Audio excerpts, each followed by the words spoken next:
नमस्कार मैत्रिणींनो, स्वागत आहे तुमचं माझ्या यूट्यूब चॅनलवर। तर आज सकाळपासून पाऊस चालू आहे, तर मला क्रेविंग झाली आज पण खडपातूरची भाजी खावं असं वाटलं। तर थोडासा सायंकाळला पाऊस उघडला, तर मी म्हटलं मार्केटमध्ये जाऊन बघावं। तर नशिबाने मला मिळून गेली भाजी। तर घरी आणली आणि तिला स्वच्छ केली। त्याच्यानंतर 2-3 लसणच्या पाकळ्या, त्याच्यानंतर जास्त कांदा यूज करायचा आहे आपल्याला। कांदा जास्त ॲड केल्याने भाजीची चव येते। तर मी एकच जोडीची भाजी बनवत आहे आज।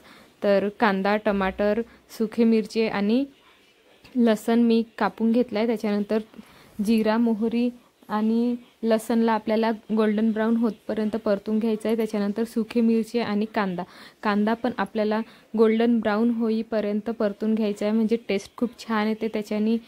आणि बघा मी दाखवत आहे तुम्हाला। त्याच्यानंतर हे गोल्डन ब्राउन झाले कांदे की आपल्याला त्याच्यामध्ये टोमॅटो ॲड करून घ्यायची आहे। टोमॅटो ॲड केल्यानंतर आपल्याला नमक पण ॲड करायचा आणि थोडीशी हळद पण ॲड करायची आहे।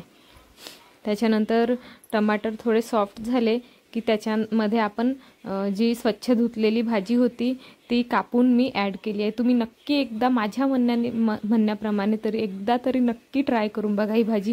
तुम्ही जर एकदा घेतली ना तर तुम्ही नेहमीच आवडीने ही भाजी घ्याल। माझ्या म्हणण्यानुसार फक्त एकदा तुम्ही ट्राय करून बघा। तर ही भाजी मेथीच्या भाजीसारखीच बनवावी लागते।